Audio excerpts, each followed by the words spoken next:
Hello, this is Matt on the Moon Lambo channel. Here's a headline from Crypto News Flash. Western Union and other financial companies to lose $400 million yearly to Bitcoin in El Salvador. And so, upon reading the headline and running through the entire article, it's just like I'm sitting here thinking, okay, so are you effectively assuming that Ripple's XRP strategy is just defective? Like it's not going to work, and Bitcoin's going to defeat XRP because reasons? And look, and we're talking specifically about a corridor touching El Salvador, which has officially declared that Bitcoin is legal tender within the country. It's an official currency within the country. And so I want to unpack this, and I've got a number of opinions from a Ripple employee talking about exactly what's going on here specifically. So there are a couple things to consider. There's El Salvador's new wallet, and then there's also a platform called Strike. And months ago, and I'll share with you to get everybody caught up to speed, a few months ago, it was announced that Strike, which is basically a copycat of Ripple, but except utilizing Lightning Network and Bitcoin, they had some sort of partnership with El Salvador. Although it was marketed like that, I will say too, it seems more to me like, although it was worded like that in some articles as some sort of official partnership with El Salvador, it really more so looks to me like a company, Strike, entering a new market, which is El Salvador. That's what it looks more so to me like. If there's some sort of special agreement between the government there, either I haven't seen it or it just hasn't been announced. So if anybody knows, let me know, but I haven't seen a damn thing to that effect. So I'm thinking the headlines may have been a little misleading on that. So anyway, I've got opinions from a Ripple employee exactly on that, including some older comments from him, which are exactly on this topic, as well as new ones. And also I've got a couple opinions from two of my fellow XRP YouTubers. But before going any further, I do want to be clear that I don't have a financial background of any kind. I am not offering financial advice, and you definitely should not buy or sell anything because of anything that I say or write. I'm just an enthusiast who enjoys making YouTube videos, but just as a hobby, just for fun. And so I want to properly set the table by making sure that you're caught up to speed on this topic. Now, this story, I'm just going to touch on parts of it. Don't worry, I'm not going to read the whole damn thing. But this is from June 5th, 2021. This is from Business Wire. And it's titled, Strike Drives Bitcoin Forward as El Salvador becomes the world's first country to adopt Bitcoin as legal tender. And so there you go, June 5th this year, so there's a few months back. This is when the big news broke that this was going to happen. And it was just within the last week or so that it was actually implemented. So now it's officially done here. But here you go. Strike, the world's leading digital wallet built on Bitcoin's Lightning Network, welcomes legislation announced today to make El Salvador the world's first sovereign nation to adopt Bitcoin as legal tender alongside the United States dollar. This will help unleash the power and potential of Bitcoin for everyday use cases on an open network that benefits individuals, businesses, and public sector services. Okay, and so I don't want to go through the whole thing, but I just want to make sure you know what we're talking about here. But from a technological perspective, you've got to be sitting here wondering, how does this work with Bitcoin being so incredibly slow, and transactions being so costly, on top of the fact that it's an energy hog? How is any of this going to make sense? Well, take a look at this. Towards the end of this article, they state the following. Strike's mobile payments app launched in El Salvador in March and quickly became the #1 downloaded app in the country. Strike's vision is to build a more connected financial world by making the Bitcoin network easily accessible and useful. Strike expects to enter several more markets in coming months. Now, once governments see the benefits of Bitcoin technologies like Strike on financial efficiency and inclusion, it becomes obvious that they will seek to follow in the footsteps of El Salvador. And so Strike, again, basically doing the same thing that Ripple's doing, except for they're utilizing Bitcoin and the Lightning Network.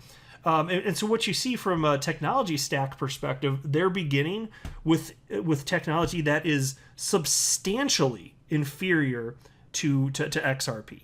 Substantially inferior. And so they've got a bunch of headaches, but like, so you got a question, like, why did Strike and its founder, who is Jack Mallers, why did he choose an inferior technology when there's superior technology that can solve this problem? And it's because he's in love with Bitcoin. That's effectively it. That's the answer, so far as I can see it anyway. Because when there's superior technology out there and you go with the inferior, it's kind of hard to justify that. Like, even when you're talking about liquidity, understand that the liquidity of Bitcoin itself, as you'll see as I go through this video, like, yes, Bitcoin's much more liquid than XRP, but it doesn't matter because Bitcoin's so slow. You can't just use the layer 1 technology, which is the Bitcoin blockchain. You need a layer 2 technology that can move it faster. And so in this case, that would be Lightning Network. That's what they're trying to use. But there's not sufficient liquidity on Lightning Network. There's not that much Bitcoin used in conjunction with Lightning Network. And so they're having tremendous troubles as a result. And it's really, frankly, a complete nightmare here. But then, so like, what's the problem with just utilizing XRP? Like, why are these people doing what they're doing? Which leads us to this brand new piece, again, titled Western Union and Other Financial Companies to Lose $400 Million Yearly to Bitcoin in El Salvador. The discomfort surrounding remittances such as Western Union is one of El Salvador's Salvador President Nayib Bukele's major reasons for making Bitcoin a legal tender. Many Salvadorans in the diaspora find it difficult to send money home to their family members and loved ones. Western Union and other international money transfer companies with expensive charges were the only options available. However, as Bitcoin becomes a legal tender in El Salvador, citizens in the diaspora now have easier and cheaper means to send money home. Okay, yeah, except for what technology is going to make all of this happen and make it go away? Because there's big claims, and I'm going to read through them here. There's like big claims, and this would put it, if they're right, it would put a dent in Ripple's business plan utilizing XRP as a bridge currency, but it doesn't make no dang sense as far as Moon Lambo is concerned, as you'll see as we continue to go through this. But if you're talking about Strike, as I already cited, and I'm going to go through some of the specifics, but technologically, it doesn't work right now. Today, what Strike is trying to do doesn't work. It simply does not work. Unless you're talking about very small transactions, and even then again, you've got liquidity issues. And then with this other wallet, I'm going to share with you the specifics of this. Like El Salvador has their own virtual wallet called, I don't know how to pronounce it. It's CHIVO. Is it Chivo, Shivo? I don't know. I guess I'll go with Chivo. I don't know. I've never heard it pronounced. But this, like, if you're talking about this being the solution, you're going to need to have the damn wallet adopted all over. And so, like, you have these tremendous hurdles. And here's where Ripple has a tremendous leg up. Because think about this. Like, in order to utilize Strike, which is basically a copycat of what Ripple's trying to do, you have to download, if you want to use it, you're the end user, you have to download the Strike app, okay? And if you want to use Chivo, if this is actually going to be a solution, you have to download the Chivo wallet. But if you want to have all of the benefits that allegedly you could have through Strike and Chivo, if you want to have that, and again, it doesn't work, but even if it did, if you want to have that, with XRP and Ripple and on-demand liquidity and RippleNet, you don't, if you're the end user, you don't have to download anything. You just go to wherever you were already going. Your remittance firm, you can use remittance firm. Like, all sorts of remittance firms have online platforms now. Like, you don't have to know how the sausage is made. It just gets used in the background. And so there's an extra hurdle here if you're Strike, because you got to get people that's their business model. That's how they decided to set it up. You got to download the Strike app, and that's a problem here. But check this out. The collected amount of money Salvadorans transferred to the country was up to $6 billion, representing 23% of the nation's gross domestic product. Also, financial services companies that served as middlemen for the international transfers took a significant percentage of the money.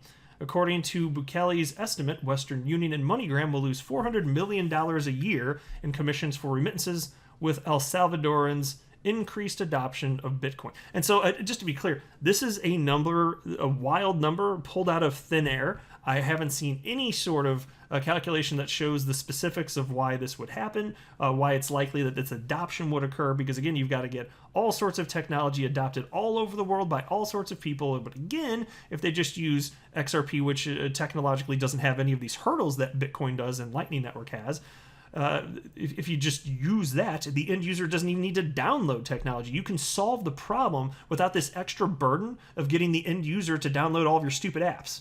Okay? And again, it doesn't even work today. So it's a mess here. And so here, there's a little subheading here: El Salvador's virtual wallet Chivo. As El Salvador officially declared Bitcoin a legal tender, the government has launched its virtual wallet Chivo. The national virtual wallet enables free, swift cross-border transactions. Unlike before, El Salvadorans can now send Bitcoin to anyone with a Chivo wallet.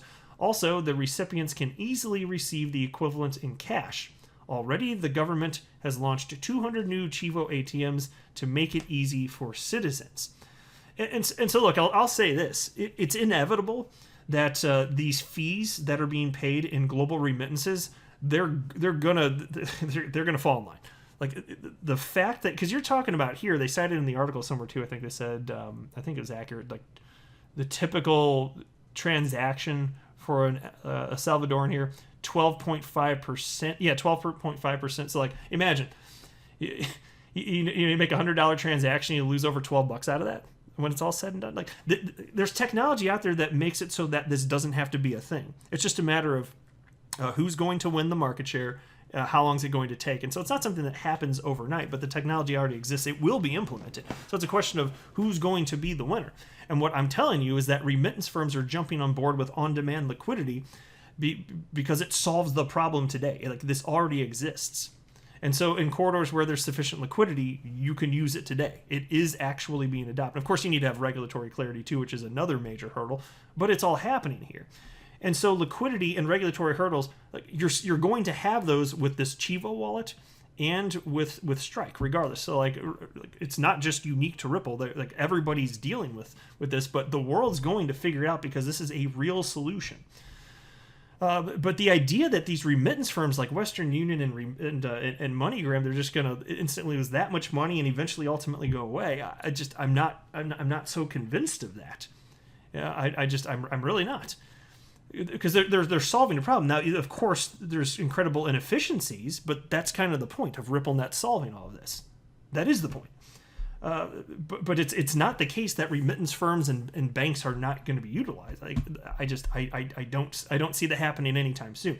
Now, I have talked about this in the past too. If you want to talk like bigger picture over a really long period of time, yes, you can get to a point where people like they just pick a cryptocurrency. It could be XRP, and they basically do what Ripple's on-demand liquidity does themselves. And then there's no middleman, and then it could be a little bit cheaper. Of course, you'd have to manually do it yourself, or maybe there's some sort of a wallet from a third party that makes that possible, and that's fine. But at that point, even that doesn't crush XRP though, because even in a world where that happens, XRP would be one of the most adopted cryptocurrencies. So if you're just talking about a cryptocurrency manually being used, or if it's being used in place of money, whatever it is, like why wouldn't XRP necessarily be that if it's genuinely adopted, if it becomes the standard for that use case and there's sufficient liquidity, and of course on top of that there's other use cases for it, so there can still be long-term viability. So even if there comes a time where on-demand liquidity and what Ripple's doing no longer makes sense because people are actually doing this themselves, okay, fine, but that doesn't mean XRP goes away. And also, I'm not convinced that 100% of humans are gonna just move away. Like you could think, like even when technologies become obsolete, how long does it take to phase out of them? Sometimes it's faster than others, but a lot of the time, I mean, especially with something like this, I don't think that the human behaviors are going to instantly change. It's kind of a generational thing, so it'll come with good time here. And so what about Strike? Like, as far as why this doesn't work, I actually shared this on my channel when we were talking about this when this news popped up a few months back. But I love this tweet from my fellow XRP YouTuber Crypto Eddie, and she wrote the following: Number 1, Strike requires pre-funded channels. 2, Strike has huge liquidity issues. 3, Strike is centralized. 4, Strike has serious constraints / Lightning loses Bitcoin. And that's true. The Lightning Network, it doesn't functionally work all the time. And Bitcoin can actually be lost. Again, technological hurdles you don't have with XRP and on-demand liquidity.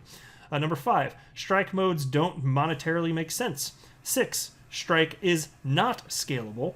7, Strike requires both parties to be online. Thank God Ripple doesn't have to deal with that. And then she wrote 8, 7 strikes and you're out. I like that. I thought that was good. And then my fellow XRP YouTuber Jungle Link jumped in and wrote, I'm shocked at the amount of people that think Strike and Lightning Network is going to run the payments of a country's unbanked population. It's a ridiculous stance to take and unnecessary. And then there's this. There was this tweet from somebody in the XRP community named Common State who wrote the following. Someone just posted about how fast and easy the Strike app is to use with Bitcoin in El Salvador. It's pure rubbish. Strike takes United States dollars, converts to Bitcoin, then converts it to Tether to send it. By the way, so that it does settle to Tether, by the way. That is one difference here. On-demand liquidity doesn't ultimately settle to Tether. It settles to whatever the destination fiat currency is. But anyway, and then Common State writes, it's another way to convert USD into fake Tether money. And here's where he got that information. This is something that was written by Strike's CEO, Jack Mallers. I'm not going to read it, but for those of you interested, it is on your screen right now if you want to take a look and just pause. This was written by Jack Mallers, the CEO, founder of Strike. And now this next tweet is from Ripple employee Matt Hamilton, and this is from June 11th. So he retweeted what I just shared with you from Common State and wrote the following. Here is a tweet with a screenshot from Strike detailing how a cross-border payment to El Salvador works using Bitcoin. Now here is a video of Ashish Burla, who, by the way, is the general manager of RippleNet, from 3 years ago, explaining how on-demand liquidity works. And I'm not going to pull up the video for the sake of this video, but indeed, Ripple's been on this for some time. And so then he writes, Matt Hamilton writes, notice a striking resemblance? And it is the case that this Bitcoiner here, Jack Mallers of Strike, has basically hijacked Ripple's business model that they've been pursuing for the better part of a decade. And mind you, the fact that XRP was being positioned to help the legacy financial system, including banks and remittance firms, the Bitcoin Maximal said that made XRP the banker's coin. So now with Bitcoin being positioned for the same freaking use case, does that make Bitcoin the banker's coin? I'd say no. I'd say what makes Bitcoin the banker's coin is the fact that Goldman Sachs and JP Morgan adopted it. Maybe that's what makes it the banker's coin, right? Oh, it's funny here. But people are coming around. So here's a tweet from somebody named Maxine that wrote, if crypto Twitter is starting to like XRP, then the SEC really effed up. And that's true. XRP, like huge XRP community, so like there's no shortage of people that love XRP. One of the biggest communities and certainly the best community in all of crypto. But there's a ton of people for stupid ideological reasons that have hated it. And a lot of them have been coming around lately, and a lot of it is because the SEC has been going after them, and people are starting to wake up to the idea that it's the whole space under attack. And so then somebody named Wendy retweeted that and wrote, crypto Twitter called XRP a scam for years, and now I'm out here along with others cheering them on for their efforts against the legalized cartels. The fact that this is happening is pretty wild, but we take the good with the bad and grind. It is us against them, and if you don't see that, then you're not going to make it. And then Matt Hamilton responded to that. This is Ripple employee Matt Hamilton and wrote, I think some of the crypto Twitter blowhards are starting to realize that XRP is not the enemy. Also, I think with the El Salvador thing and Strike trying to replicate what Ripple have been doing for years, they are realizing that actually Ripple might have been onto something. And that's a tweet from just a couple days ago, September 10th this year. Yeah, no kidding. So they're figuring it out. So again, XRP, it's the banker's coin because it can help the legacy financial system. But if Bitcoin can do it too, oh shoot, I guess Ripple was onto something, and there is real utility there. How about that? So why don't we start doing the same thing with Bitcoin because it's an inferior technology, and that'll make it easier to compete against XRP and Ripple, right? Oh, okay, guys. Good luck. Then there was this.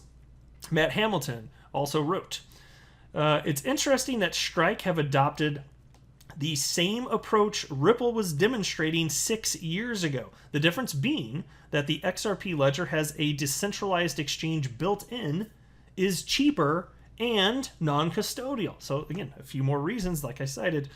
You're starting with a poor technology stack if you're using Bitcoin and Lightning Network. Here's another tweet from Matt Hamilton referencing Strike. He said, yeah, it's a copy of what Ripple have been demoing for years. Apart from it uses Lightning Network, which is more centralized than the XRP ledger and requires pre-funding. Excellent point. Let me ask you out there. Weren't we trying to get away from pre-funding? What was that? One of the main points, or at least a very important point in positioning XRP as a bridge currency? Look, money's always got to be somewhere. But in the case of XRP, it's already liquid on exchanges, so we're just talking about tapping into it because it's already there for a different purpose, right? But here, Lightning Network requires pre-funding. Not exactly ideal. And the Lightning Network doesn't work today. And then there's this. Go look at Strike. They literally state that they have to restrict payment sizes due to lack of liquidity. Yeah, like I said, that's from Matt Hamilton. Lightning Network is not so hot today. Maybe it'll get figured out. Maybe it'll actually function one day. I'm not convinced of it, but it might happen. I acknowledge that. Either way, it doesn't make sense. There are all these hurdles that you don't have to take on. Who's more like, and plus Ripple's out the gate. Like, they have way more adoption than Strike for remittances globally. So Ripple's luckily got the head start on all of this anyway. It's got the better technology. You guys tell me what you think, but that's the way I'm looking at it. And then there was this tweet. This is the last one from Matt Hamilton, who wrote something. I found this interesting. I don't see Strike as a competitor, but it is using almost exact same process. Just Strike is more centralized. Strike requires a dedicated app. Ripple's on-demand liquidity works transparently to the end user with existing systems. Yeah, and so that's the point that I was getting at earlier, which is like, in terms of adoption, what do you think is easier to get people to adopt? Like, if you're talking about getting like a crazy number of end users to adopt it, not that it can't happen, but that's a much bigger hurdle than end users changing nothing about the way they're going about their lives, and then one day they realize, oh, these transactions are faster and they cost less money than they used to. That's a lot easier than saying, oh, just download this app. Yeah, it's a crypto thing. You're going to need to learn some new stuff. Like, what's an easier sales pitch? You know, I'm telling you. So we'll see what happens. But no, this idea that remittance firms, they're going to lose Western Union, MoneyGram, they're going to lose $400 million. But mind you, so like, and I understand that these are not Ripple customers. MoneyGram was, but obviously with the SEC debacle, they screwed that up. But the reason I highlighted that is because if this is a problem for Western Union and MoneyGram, be a problem for all sorts of remittance firms. And that's why, like, if you think that this is some sort of negative to Ripple strategy, it's more like, no, as remittance firms and bank jump on board RippleNet and on-demand liquidity, like, that's the competition for Strike. Good luck, Strike. You're going to need it. But I'll wrap up here. I am not a financial advisor. You should not buy or sell anything because of anything that I say or write. That would be a very, very, very bad idea. Until next time, to the moon, Lambo.